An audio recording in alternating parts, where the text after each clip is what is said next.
अद्य वयं तर्कः इति विषये पश्यामः। अयं तर्कः न्यायशास्त्रे विस्तरेण निरूपितः वर्तते। अविज्ञात तत्त्वेऽर्थे कारणोपपत्तितः तत्त्वज्ञानार्थम् ऊहः तर्कः इति न्यायसूत्रम्। न्यायभाष्यकारः वदति तर्को न प्रमाणं नापि प्रमाणान्तरं किन्तु प्रमाणानाम् अनुग्राहकः इति। अयं तर्कः सर्वेषां प्रमाणानाम् अनुग्राहकः ऊहः इति उच्यते। अस्मिन् ग्रन्थे तर्कस्य निरूपणं प्राचीनरीत्या सम्यक् कृतं वर्तते। प्राचीन वेदान्तग्रन्थेषु प्राचीनमीमांसाग्रन्थेषु च यया रीत्या निरूपणं व्यधायि तया रीत्या अत्र निरूपणं दृश्यते। वयं यथाशक्ति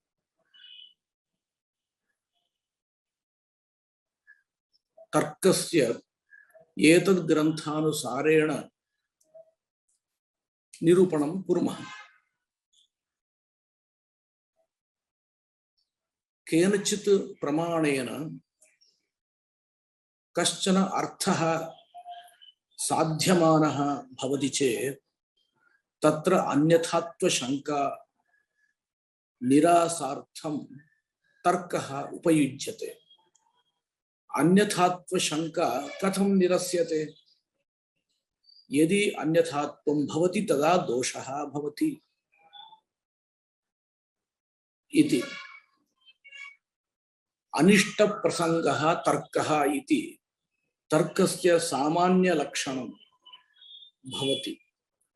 मया किम् उक्तम्? अविज्ञाततत्त्वे अर्थे कारणोपपत्तितः तत्त्वज्ञानार्थम् ऊहः इति सूत्रं मया उक्तम्।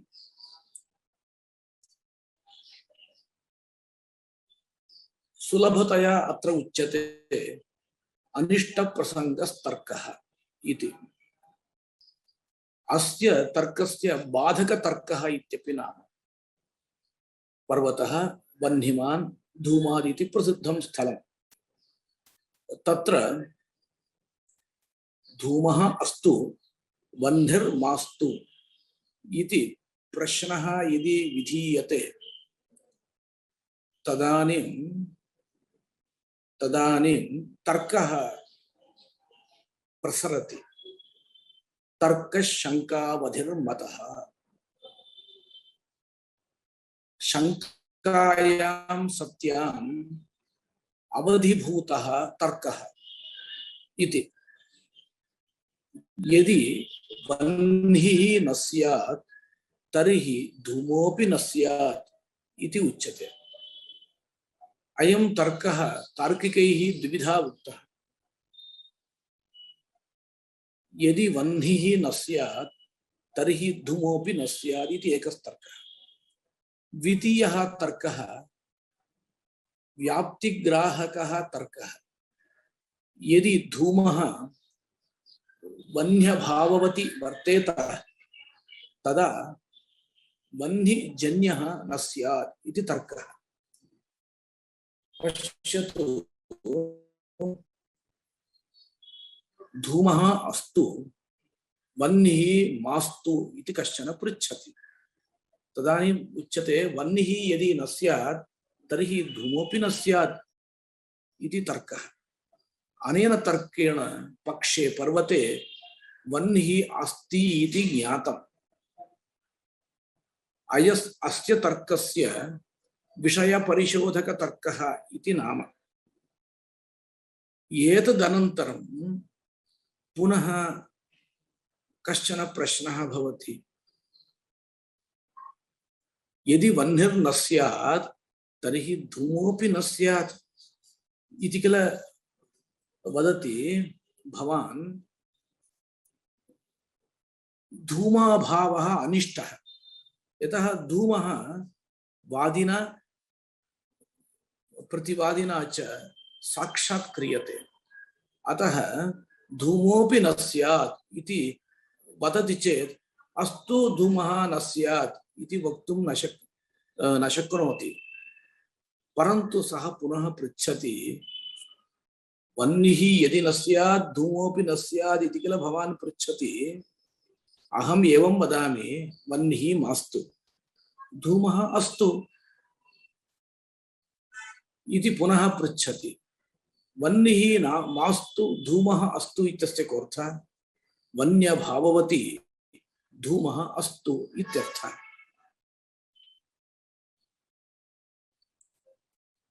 व्यभिचारः भवतु, अयमेव व्यभिचारः इत्युच्यते। वन्यभाववत् वृत्तित्वं धूमस्य व्यभिचारः। तदानीम् अन्यः तर्कः प्रवर्तते। यदि धूमः वन्यभाववति वर्तेत तदा वह्निधूमयोः कार्यकारणभावः न स्यात्, धूमः वह्निजन्यो न स्यात् इति। अयं द्वितीयस्तर्कः। अस्य तर्कस्य किं नाम? व्याप्तिग्राहकस्तर्कः इति। मया सामान्यतः इदम् उक्तमस्ति।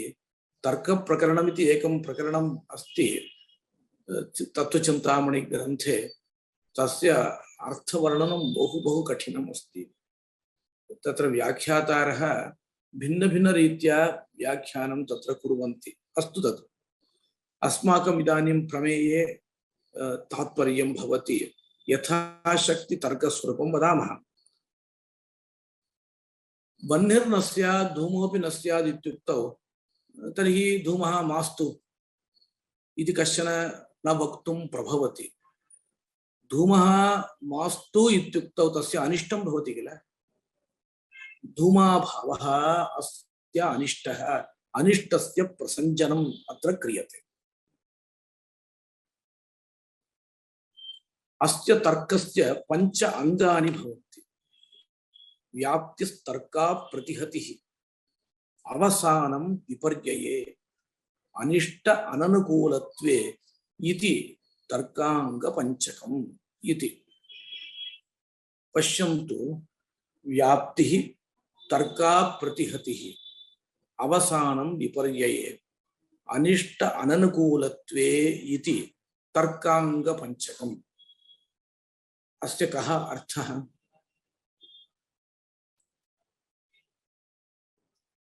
यदि वह्निर्न स्यात् तर्हि धूमोऽपि न स्यात् इति उच्यते किल। वन्यभावः धूमाभावः इति अंशद्वयं वर्तते। वन्यभावस्य धूमाभावस्य च व्याप्तिरस्ति। यत्र यत्र वन्यभावः तत्र धूमाभावः, यत्र यत्र वन्यभावः तत्र धूमाभावः। इयं व्याप्तिः भवति। अनयोः व्याप्तिः अपेक्षिता। अनन्तरं तर्का प्रतिहतिः, प्रतितर्केण अप्रतिहतिः अपेक्षिता। अस्माभिः यदि वह्निर्न स्यात् तर्हि धूमोऽपि न स्यात् इति उच्यते चेत् तदानीं प्रतितर्कम् उक्त्वा अमुं तर्कं यदि कश्चन निषेधति तर्हि अयं तर्कः विफलः। सर्वस्यापि उदाहरणम् अस्माभिः उच्यते। अवसानं विपर्यये इति। यद् अस्माभिः प्रसञ्जनीयं तद् विपर्यये पर्यवसानं स्यात्। यदि वह्निर्न स्यात् तर्हि धूमोऽपि न स्यात् इति अस्माभिः उच्यते। धूमाभावः प्रसज्यते, धूमाभावः प्रसज्यते, धूमाभावः प्रसञ्जनीयः।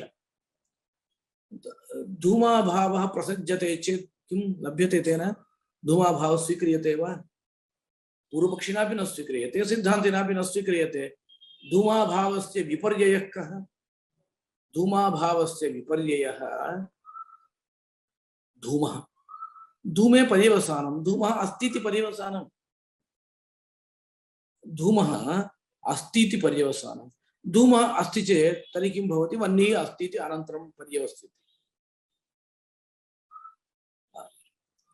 अनिष्ट अननुकूलत्वे द्विवचनम् अनिष्टम् अननुकूलत्वं तत्र यदि वह्निर्न स्यात् तर्हि धूमोऽपि न स्यात् इति उच्यते इति मन्यताम् सः धूमोऽपि न स्यात् इत्युक्तौ अस्तु धूमोऽपि न स्यात् इति वदति चेत्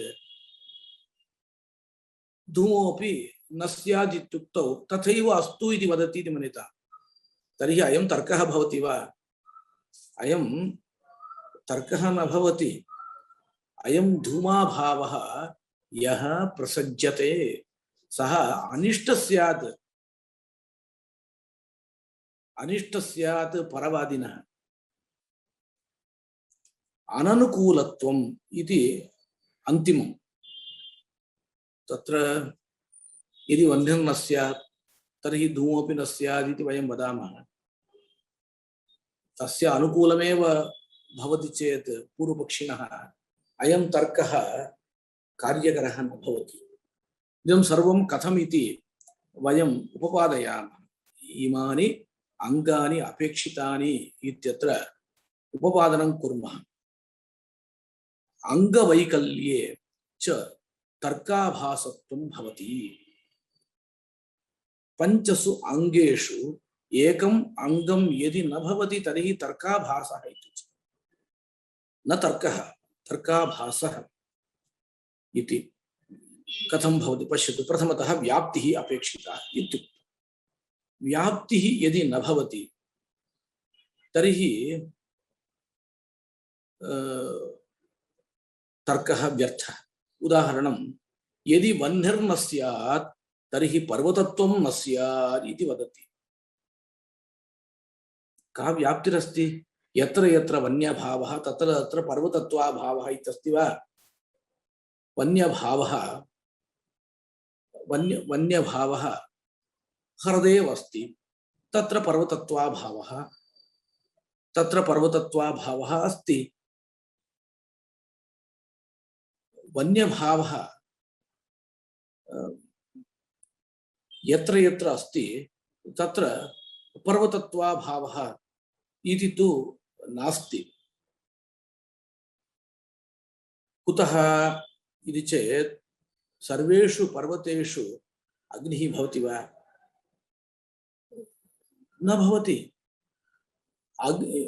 अग्निमत्वाभावः कस्मिंश्चित् पर्वते एव अस्ति कस्मिंश्चित् पर्वते एव वर्तते तत्र पर्वतत्वाभावः कथं भवति पर्वतत्वाभावः नास्ति इदानीम् अस्मिन् काले तत्र आषाढमासे तत्र हिमलिङ्गं भवति काश्मीरे तत्र किम् अग्निरस्ति वा अग्निर्नास्ति इत्यतः तत्र पर्वतत्वं नास्ति वा पर्वतगुहायां तत्र हिमलिङ्गं वर्तते बहवः जनाः गच्छन्ति तत्र पर्वतत्वं नास्ति इति वक्तुं शक्यते वा तथा नास्ति अनन्तरं तर्काप्रतिहतिः इत्युक्तं द्वितीय अङ्गं प्रतितर्केण पराहतिः भवति चेत् अयं तर्कः विफलः पश्यतु न्यायभाष्ये उक्तं मेघोन्नत्य भविष्यति वृष्टिः इति मेघोन्नत्य भविष्यति वृष्टिः इति अनिमीयते इति उक्तमस्ति मेघोन्नत्य भविष्यति वृष्टिः अनिमीयते इति भाष्यकारेण उक्तम् परन्तु केवल मेघोन्नत्य भविष्यति वृष्टिः अनुमातुं न शक्यते कदाचित् मेघोन्नतिः भवति चेदपि वृष्टिः न भवति परन्तु कश्चन वदति यदीयं मेघोन्नतिः वृष्टिमती न स्यात् तर्हि निबिडापि न स्यात् इति यदि इयं मेघोन्नतिः वृष्टिमती न स्यात्, इयं मेघोन्नतिः वृष्टिमती यदि न भवति तर्हि निबिडापि न स्यात्। निबिडत्वं नाम सान्द्रत्वं, मेघानां संघातः अन्यथा न स्यात्। वृष्टिः यदि न भवति अयं संघातः न भवति इति कश्चन तर्कं प्रयुङ्क्ते। तत्र प्रतितर्कः कः भवति ज्ञायते। इयं वृष्टिमती यदि स्यात् तर्हि वाति न स्यात्। पश्यतु, मेघोन्नतिः यत्र यत्र भवति तत्र सर्वत्रापि वृष्टिः न भवति। कदाचित् वातोद्रेकः भवति चेत् वृष्टिः नागच्छति। तत्र शास्त्रे वायुवभ्रसंयोगः इति उच्यते। तत्र वायुना नीताः मेघाः जलदाः न भवन्ति इति तु वयं सर्वे जानीमः। तदेव अत्र उच्यते, यदीयं मेघोन्नतिः वृष्टिमती स्यात् तदा वातोद्रेकवती न स्यात् इति प्रतितर्कः भवति। भवता वृष्टिमत्वं साधयितुं अयं तर्कः प्रयुक्तः। यदि भवान् वृष्टिमत्वम् इच्छति तर्हि एतादृशः क्लेशः तेन आपादितः। अयं प्रतितर्कः अनेन पराहतिः भवति। तृतीय विषयः, विपर्यये अवसानं। प्रसञ्जनीयस्य विपर्ययः यः अभावः तत्र पर्यवसानम् अपेक्षितम् इति। तत् नास्ति चेत् क्लेशः उच्यते। शब्दः अनित्यः कृतकत्वात् इति नैयायिकः ब्रूते। मीमांसकस्तु शब्दं नित्यं स्वीकरोति। नैयायिकमते तु शब्दः अनित्यः। शब्दः अनित्यः कृतकत्वात् इति नैयायिकः वदति। तत्र कः दोषः? यदि अनित्य, तत्र कश्चन पृच्छति, कृतकत्वम् अस्तु अनित्यत्वं मास्तु, हेतुः अस्तु साध्यं मास्तु इति पृच्छति। तत्र मीमांसकः, तत्र नैयायिकः वदति, यदि अनित्यः न स्यात् तर्हि कृतको अपि न स्यात् इति वदति। यदि अनित्यत्वं न स्यात् तर्हि कृतकत्वं न स्यात् इति नैयायिकः यदि ब्रूयात् तर्हि यदि नैयायिकः ब्रूयात् तर्हि अयं तर्कः समीचीनः। कुतः? कृतकत्वं न स्यात् इति नैयायिकः वदति किल, तस्य आशयः कः? कृतकत्वाभावः प्रसञ्जनीयः, तदभावे पर्यवसानं कर्तव्यं, कृतकत्वे पर्यवसानं कर्तव्यं। मीमांसकः वदति कृतकत्वे पर्यवसानं मास्तु, कृतको न स्यात् इति मीमांसकः वदति। तत्र मीमांसक मते विपर्यये पर्यवसानं नास्ति, कृतकत्वं न स्यात् इत्युक्तौ मीमांसकस्य तत्र विपर्यय मीमांसकस्य इदं कृतकत्वं नेष्टं। कृतकत्वं नाम कार्यत्वम् इत्यर्थः। कृतकत्वं नाम कृतत्वम् इति स्वीक्रियते, कार्यत्वम् इत्यर्थः। एवमेव भवतु अनिष्ट अननुकूलत्वे इत्यस्ति। अनिष्टत्वमपि अपेक्षितम्। कृतकत्वं न स्यात् इत्युक्तौ कृतकत्वाभावः अनिष्टः स्यात्। मीमांसकः वदति मम इष्टः एव कृतकत्वाभावः, अहं तु शब्दस्य नित्यत्वं वदामि इति। एवञ्च एतादृशतर्कः न प्रयोक्तव्यः। पञ्चमम् अङ्गम् अननुकूलत्वम्। अननुकूलत्वम् अपेक्षितम्। अनुकूलत्वम् अस्ति चेत् को दोषः? तर्कस्य वैयर्थ्यम्। उदाहरणं कर्म अनुमेयं कर्मत्वात् आदित्य कर्मवत् इति उच्यते। तत् समीचीनं। तत्र आदित्यकर्म, आदित्यस्य क्रिया अनुमीयते। आदित्यः गच्छति इति केनापि न दृष्टं, न दृष्टं। नैयायिकः तावत् कर्म प्रत्यक्षम् इति वदन्ति नैयायिकः, परन्तु मीमांसकाः विशिष्य प्राभाकराः कर्मणः विषये भिन्नाभिप्रायाः। कर्म अनुमेयम् इति केचन वदन्ति, तद्विषये इदानीं विचारः मास्तु। कर्म अनुमेयं कर्मत्वात् इति वदति। तत्र दृष्टान्तः आदित्यकर्म।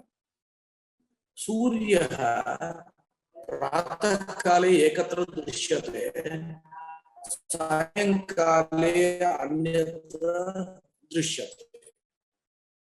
सूर्यस्य कर्म अस्माभिः अनुमीयते, सूर्य सायंकाले। अतः सूर्ये काचन क्रिया भवत्येव इति अनुमानं क्रियते। सूर्यः गच्छति वा, भूमिः भ्रमति वा इत्यादिकं तावत् अत्र विचारणीयं न। सूर्यः गच्छति इति कृत्वा इदम् उक्तं ग्रन्थकारैः। सूर्यः गच्छति, सूर्यस्य गमनं तावत् अस्माभिः अनुमीयते। तद्वत् सर्वाण्यपि कर्माणि अनुमेयान्येव। सूर्यः गच्छति इति अनुमीयते इति न्यायभाष्ये उक्तमस्ति, तदनुमानं प्रसिद्धं। तद्वत् सर्वाणि कर्माणि अनुमेयानि इति कश्चन यदि वदति, तदानीं तर्कः कः भवति? यदि कर्म अनुमेयं न स्यात् तदा कर्मैव न स्यात्। कर्म यदि अनुमेयं न भवति तर्हि कर्मणः कर्मत्वमेव न सिद्ध्येत् इति तर्कः क्रियते। अयं तर्कः अशुद्धः। तत्र प्रसञ्जनीयं यदस्ति तत् अनुकूलमस्ति। कथं? कर्म प्रत्यक्षम् इति ये वादिनः वर्तन्ते, कर्म प्रत्यक्षम् इति ये वादिनः वर्तन्ते, तेषाम् इदम् अनुकूलमेव। कर्म यदि अनुमेयं न स्यात् तदा कर्मत्वमेव न स्यात्।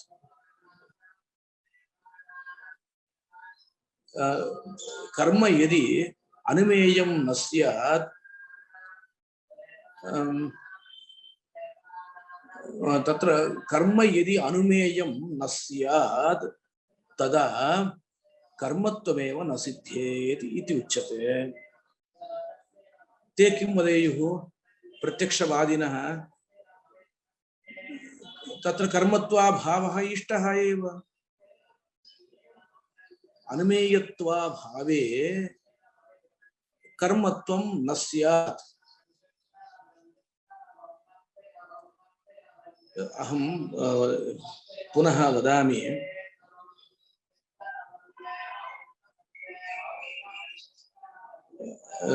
तत्र कर्म प्रत्यक्षं, पुनः अन्यथा वदामि, कर्म अनुमेयं कर्मत्वात् इत्युच्यते। तत्र तर्कः कः? कर्म यदि प्रत्यक्षं स्यात्, तदा कर्म अन्यथा, कर्म यदि प्रत्यक्षं स्यात् अन्यथा कर्मत्वमेव न स्यात् इति प्रत्यक्षवादिनः वदन्ति। पुनः वदामि, क्रिया अनुमेया क्रियात्वात् इति सः वदति। तदानीं कश्चन पृच्छति, हेतुः अस्तु साध्यं मास्तु इति कश्चन पृच्छति। तत्र तर्कः प्रयुज्यते, अन्यथा क्रियैव न सिद्ध्येत्।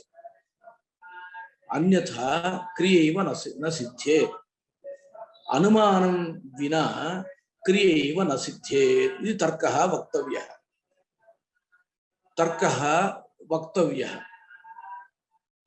ये अयं तर्कः प्रत्यक्षवादिनाम् अपि अनुकूलः ते किं वदन्ति कर्मणः प्रत्यक्षत्वं साधयन्ति अन्यथा कर्मैव न स्यात् इति वदन्ति अनुमानाभावे कर्मत्वं न स्यात् इति सः वदति चेत् सः वदति प्रत्यक्षत्वाभावे कर्मत्वं न स्यात् इति वदति तत्र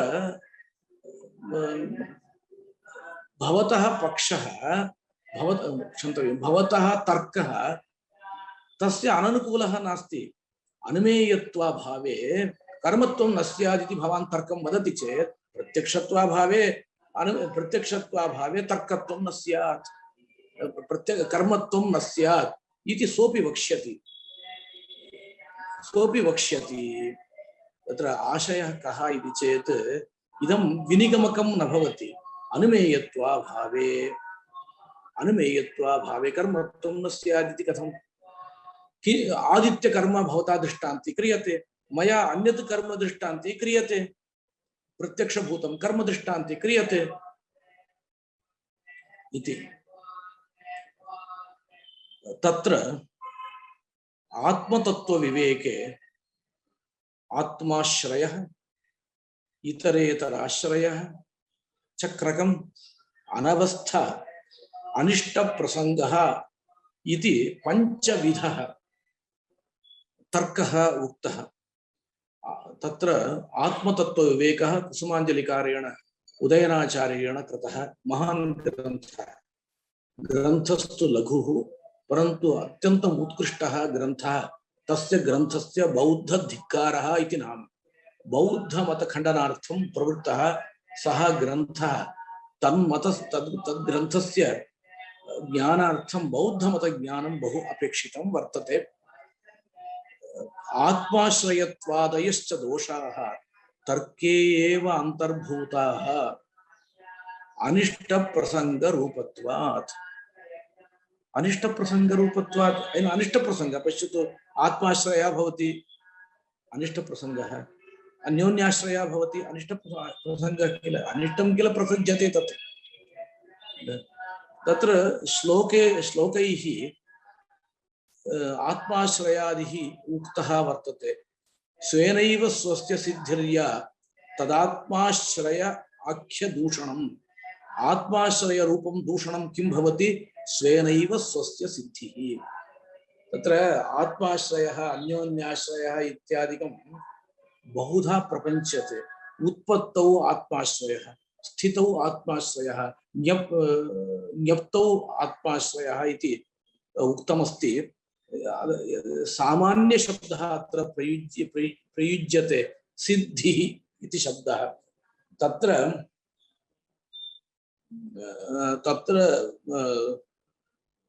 स्वस्य स्वापेक्षया सिद्धिर्भवति चेत् आत्माश्रय कथं भवति आत्माश्रयः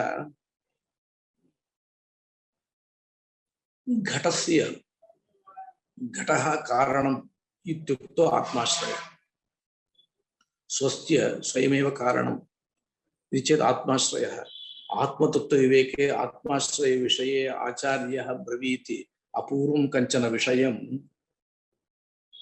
आत्माश्रयः सर्वत्र दूषणं नास्ति घटाभावे घटाभावः इत्युच्यते घटाभावः कश्चन अभावः तस्मिन् अभावे घटाभावः वर्तते घटाभावे घटाभावः वर्तते घटाभावे तु घटः नास्त्येव घटाभावे घटाभावः वर्तते स्वस्मिन् स्वयं कथं भवितुमर्हति इति प्रश्नं विधाय आचार्यः वदति स्वस्मिन् स्वस्य सत्त्वे आत्माश्रयः कुत्रचित् दूषणं नास्ति घटाभावे घटाभावः अङ्गीक्रियते इति अस्तु अन्योन्याश्रयः प्रसिद्धः अन्योन्याश्रयः एवं भवति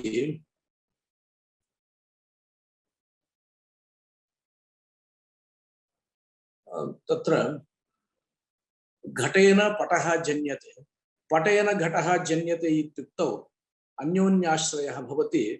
तत्र सरि आत्माश्रयः आत्माश्रयः दूषणम् इत्युच्यते किल। आत्माश्रयः कथं दूषणम् इति चेत् तत्र तर्कः कश्चन वक्तव्यः। एकम् उदाहरणं वदामि अहं। भवन्तः न्यायशास्त्रे प्रतियोगिता, कारणता, कार्यता इत्यादिकं जानन्ति। घटः कारणं, घटे कारणता, कारणतावच्छेदकं घटत्वम्। तत्र प्रश्नः क्रियते, कारणता अवच्छेदकं कारणत्वमेव भवतु, किमर्थं घटत्वं कारणतावच्छेदकं भवति इति प्रश्नः भवति। तत्र आत्माश्रयः भवति। स्वयमेव स्वस्य अवच्छेदकं, कारणत्वस्य अवच्छेदकं कारणत्वमेव न भवति। तथा उच्यते चेत् शृणोति वा? पुनः पृच्छति, स्वस्य स्वावच्छेदकत्वे को दोषः? स्वस्य स्वावच्छेदकत्वे को दोषः? स्वस्य स्वावच्छेदकत्वे स्वभिन्नत्वं स्यात् इति दोषः। अयमेव तर्कः। तत्र आत्माश्रयः दोषः इति यत्र उच्यते तत्र अनिष्टप्रसङ्गः कर्तव्यः। स्वयं कारणतायाः अवच्छेदकं कारणत्वमेव यदि भवति तर्हि कारणत्वं कारणत्वभिन्नं स्यात्। यथा यथा प्रतियोगितायाः अवच्छेदकं घटत्वं भवति, तत् प्रतियोगिता अपेक्षया भिन्नं भवति। तद्वत् कारणतायाः अवच्छेदकमपि कारणतापेक्षया भिन्नं स्यात्। यदि तद् एकं भवेत्, यदि तत् एकं भवेत् तर्हि एकं भवति चेत् अवच्छेदकत्वं न भवति। यदि एकं भवति तर्हि अवच्छेदकत्वं न भवति। अतः यदि तस्यैव तदवच्छेदकत्वम् उच्यते, तस्य तद्भिन्नत्वं स्यात्। तद्भिन्नत्वम् अनिष्टं किल। तत्र गोविन्दस्य गोविन्दभिन्नत्वम् इष्टं वा? तथा न भवति। इत्यादि रीत्या तत्र अस्माभिः चिन्तनीयम्। अन्योन्याश्रयः भवति। अन्योन्याश्रयस्य उदाहरणं भगवता महाभाष्यकारेण उक्तं। कथं? सताम् आदैचां संज्ञया भवितव्यं, संज्ञया च आदैचो भाव्यन्ते इति महाभाष्यवचनमिदं। सताम् आदैचाम् आद् ऐच्, आदैच् वृद्धि संज्ञा स्यात् इति कौमुद्यामस्ति किल। तत्र आद् ऐच् उभयमपि किञ्चित् संज्ञकं भवति। अनया संज्ञया आद् ऐच् भवति इति भाष्यकारः लिखति। तत्र इतरेतराश्रयाणि च कार्याणि न प्रकल्पन्ते इति भाष्यकारस्य वचनं। तद्यथा नौः इति उक्तमस्ति। तत्र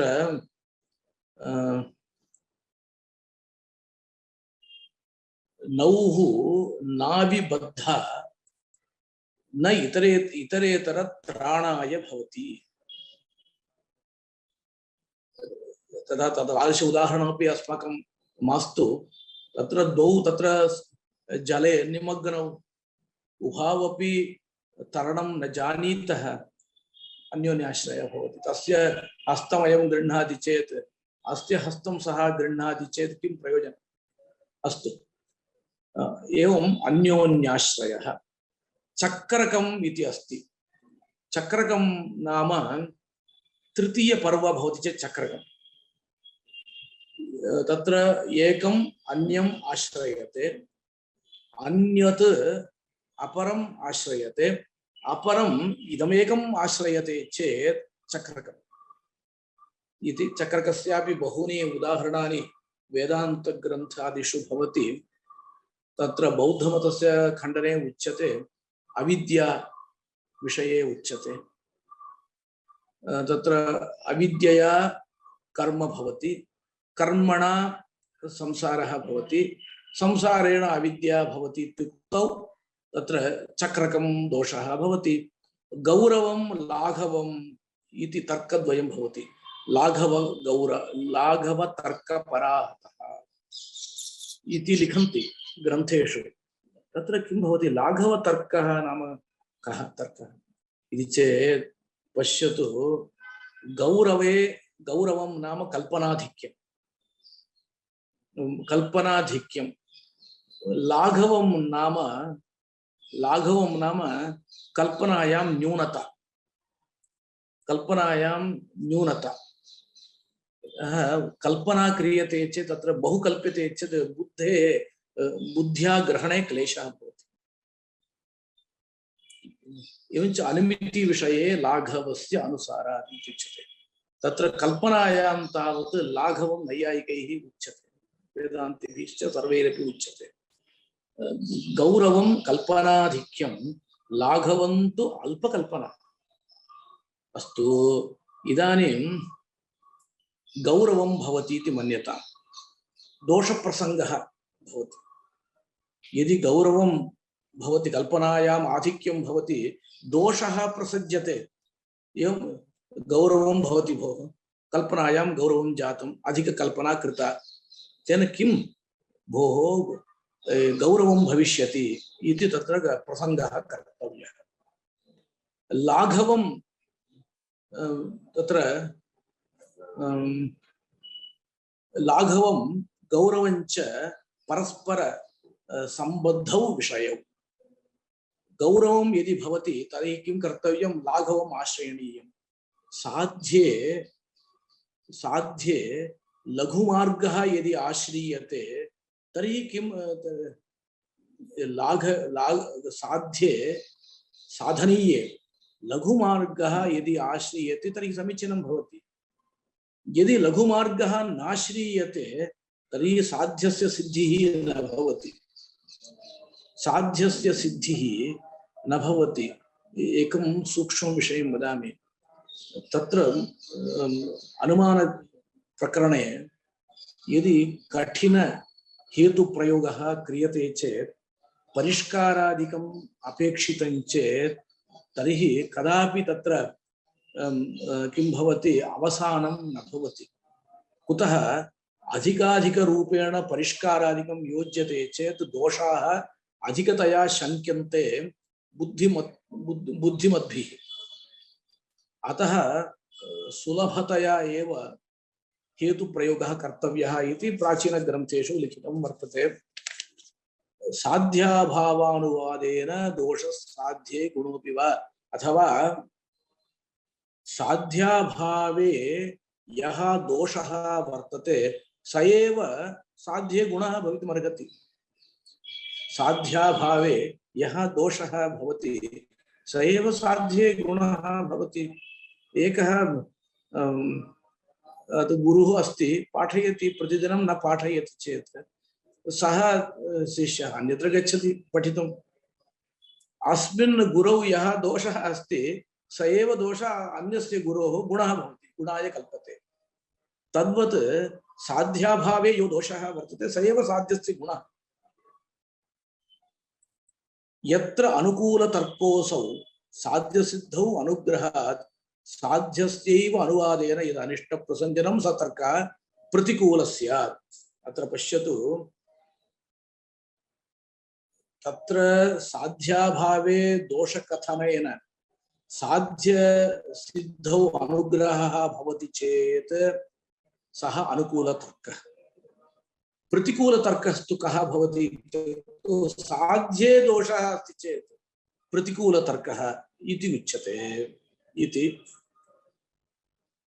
तत्र अयं तर्कः व्याप्तिग्रहणवेलायां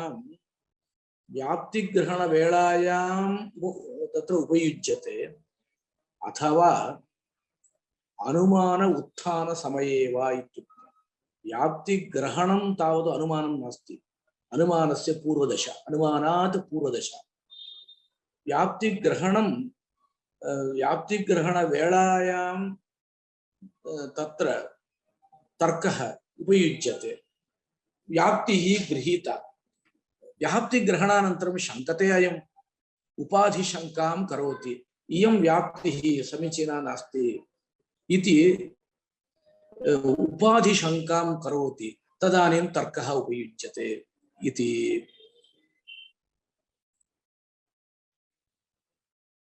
अत्र तर्कः शङ्का व्याघातपर्यन्तम् अनुसर्तव्यः इति नैयायिकाः वदन्ति। व्याघातावधिराशङ्का तर्कशङ्कावधिर्मतः इति। तत्र तर्कस्य खण्डनखण्डकाद्ये कृतं वर्तते। तस्य समाधानं शङ्का चेत् अनुमास्त्येव, न चेत् शङ्का ततस्तरां व्याघातावधिराशङ्का तर्कशङ्कावधिर्मतः।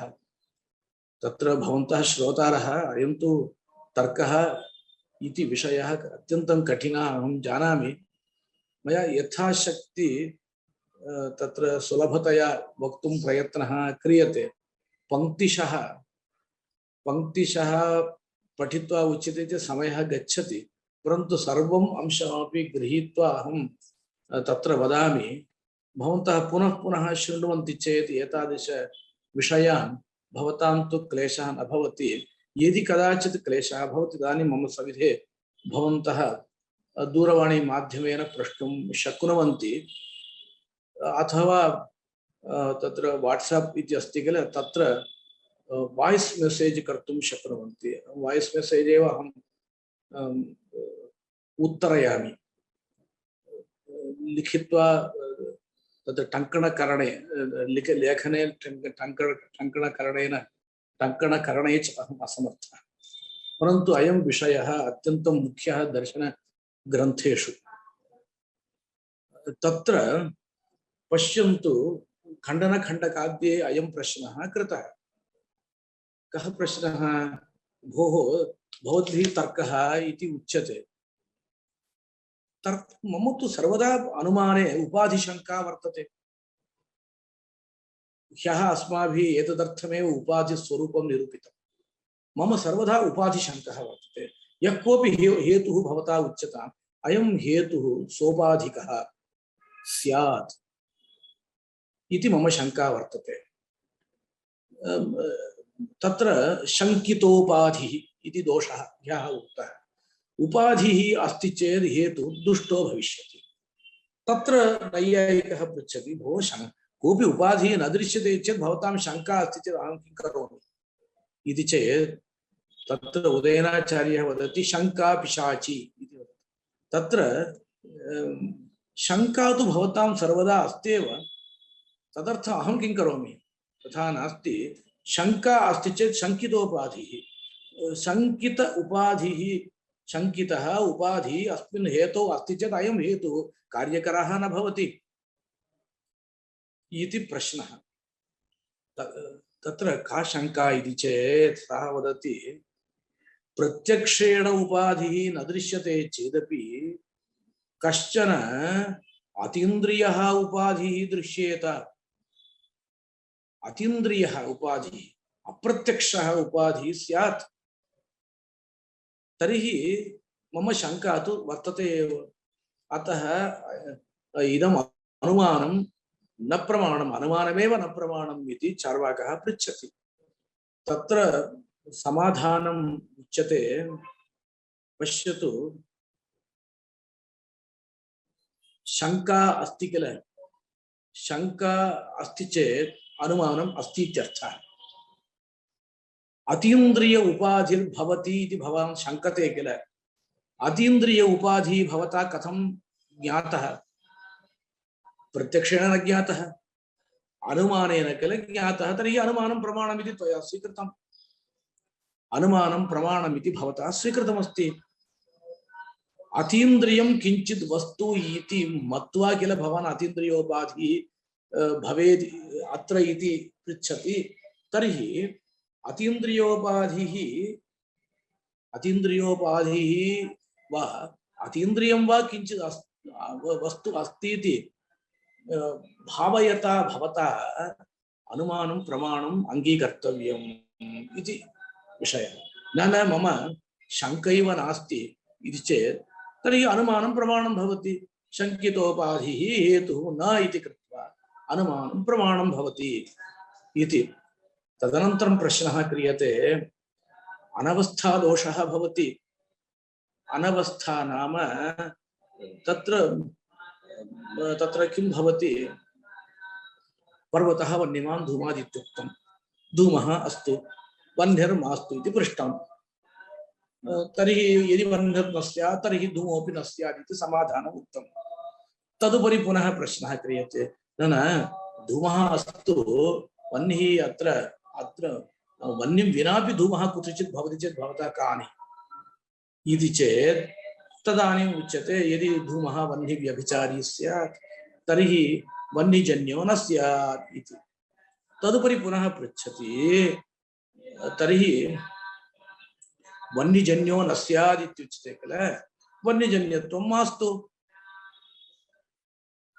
इति पुनः पृच्छति। तदनन्तरं तदर्थं पुनः तर्कः वक्तव्यः। एवम् अनवस्था भवति इति प्रश्नः। तत्र तार्किकः वदन्ति, व्याघातावधिराशङ्का।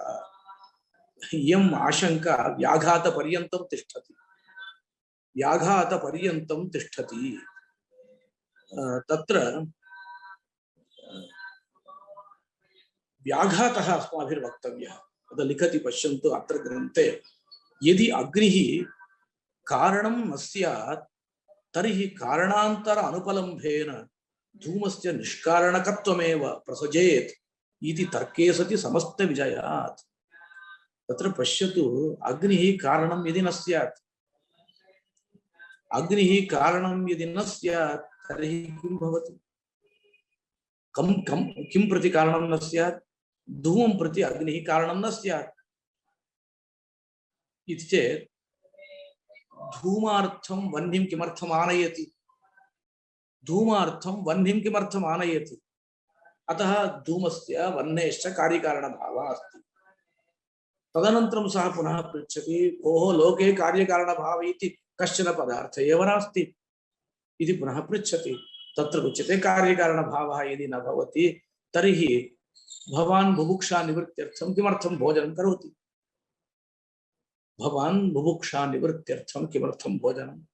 करोति? अवगतं वा? बुभुक्षा निवृत्त्यर्थं भोजनं किमर्थं करोति? बुभुक्षा निवृत्तेः भोजनस्य च कार्यकारणभावः अस्ति। अयं व्याघातः यदि प्रदर्श्यते तर्हि आशंकापि निवर्तते। तदुपरि न पृच्छति। व्याघातावधिः आशंका। अतएव अत्रापि अस्मिन् ग्रन्थे उक्तमस्ति, तदेवं तर्के व्यभिचारशङ्कायां सर्वतो निरुद्धायां कार्यकारणभावमेव भवान् यदि अपलपति तर्हि स्वव्याघातः भवति। उपाध्यन्तर शङ्का कथापि विधूतैव उपाध्यन्तरं कदाचित् स्याद्वा इति शङ्कापि गच्छति। ततश्च अदृश्य उपाधि शङ्का सर्वथा दुर्वारेति चारुवाक दुर्वादोपि दुर्वासितः इति। अदृश्य उपाधिः भवतु, अयोग्य उपाधि, अतीन्द्रिय उपाधि भवतु इति शङ्का कर्तुं न शक्यते। तत्र पृच्छति, अत्र श्लोकद्वारा अयोग्यश्चेत् न शङ्क्येत। अयोग्यः उपाधिः यदि भवति, अयोग्यः नाम अप्रत्यक्षः, अप्रत्यक्षः उपाधि कथं शङ्क्यते? भवान् अनुमानप्रमाणं तु न स्वीकरोति। योग्यश्चेत् किं न दृश्यते, कुत्र अस्ति प्रदर्शयतु। अतः अनुमानं प्रमाणम् इति अत्र उक्तमस्ति। शङ्का व्याघातपर्यन्तम् एवं सर्वानुमास्वपि तर्कजालं प्रयोक्तव्यम् अत्यल्पं चेदमुच्यते। तत्र शङ्का व्याघातपर्यन्तं भवति। सर्वासु अनुमासु तर्कजालं प्रयोक्तव्यम् अत्यल्पं चेदमुच्यते इति। अत्र अन्यः कश्चन विषयः वक्तव्यः वर्तते। अयं तर्कः अनुमानप्रमाणे कथम् उपयुज्यते इति एतावत्पर्यन्तम् अस्माभिः उक्तम्। अनुमानप्रमाणे एव उपयुज्यते इति न, तत्र प्रत्यक्षादिषु अपि उपयुज्यते। अयं घटः इति प्रत्यक्षम्, अयं घटः इति प्रत्यक्षम्। इदं प्रत्यक्षम् अवयवि विषयकम् इति वयं जानीमः। अवयवि विषयकं घटः इति कश्चन अवयवि अवयवि विषयकम् इदं प्रत्यक्षम्। इदं प्रत्यक्षं परमाणु विषयकमेव इति सौगतः वदति। तत्र वदति, तत्र कः तर्कः? यदि अयं घटः इति प्रत्यक्षं परमाणु विषयकं स्यात् तर्हि एकत्वेन महत्त्वेन अवभासः न स्यात्। परमाणवस्तु तत्र बहवः, परमाणवः अणवः, तत्र महत्त्वं नास्ति। एवमेव तत्र उदाहरणम् अन्यदपि उक्तमस्ति। अन्यद् उदाहरणं वदामि, भवतां मुक्तावल्यां वर्तमानम् उदाहरणं। तत्र वस्त्रमस्ति, वस्त्रस्य एकः भागः छिन्नः इति मन्यते। तदानीं लोके प्रत्यक्षं कथं भवति? लोके प्रत्यक्षं कथं भवति? तदेव वस्त्रम् इति प्रत्यक्षं भवति। ईषत् छिन्नेपि वस्त्रे तदेवेदम् इति प्रत्यक्षं भवति। परन्तु इदं प्रत्यक्षं नैयायिकमतरीत्या भ्रान्तिः। तत्र तर्कः एव प्रयुज्यते। तत्र अवयवसंयोगः अन्यः भवति चेत्, अवयवसंयोगः भग्नश्चेत् तत्र वस्त्रं भग्नमेव। इदानीं दृश्यमानं वस्त्रं तु वस्त्रान्तरमेव इति तत्र तर्केण एव उच्यते। एवं शाब्दबोधविषयेपि शब्दस्थलेपि तर्कः भवति। तत्र अध्ययनं स्वर्गफलकं यदि भवति,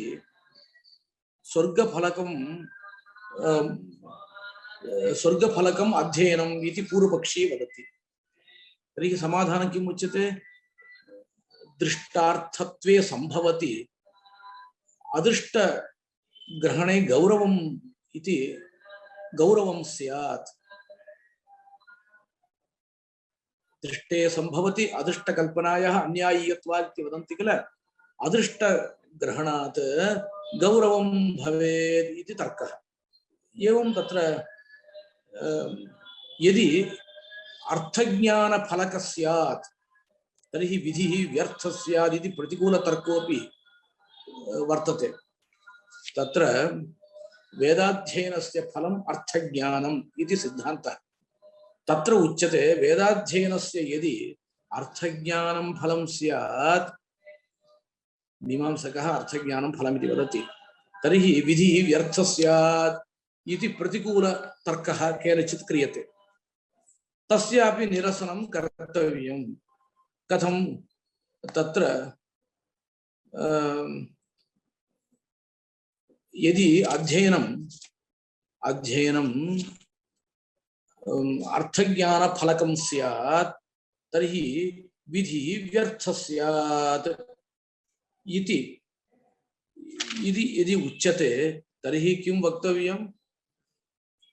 तर्हि अस्य समाधानं वक्तव्यम्।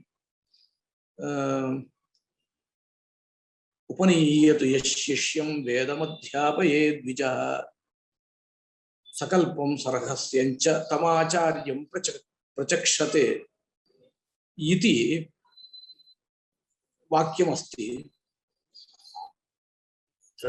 अध्ययनविधिः अर्थज्ञान, पुनः वदामि, अध्ययनम् अर्थज्ञानफलकं यदि स्यात् तर्हि विधिः व्यर्थः स्यात् इति प्रतितर्कः। तस्य समाधानं, तस्य अयं तर्कः केन क्रियते? प्राभाकरेण क्रियते। सः वदति अध्ययनम् अध्यापनार्थं भवति, अध्यापनविधिप्रयुक्तम् अध्ययनम् इति उच्यते।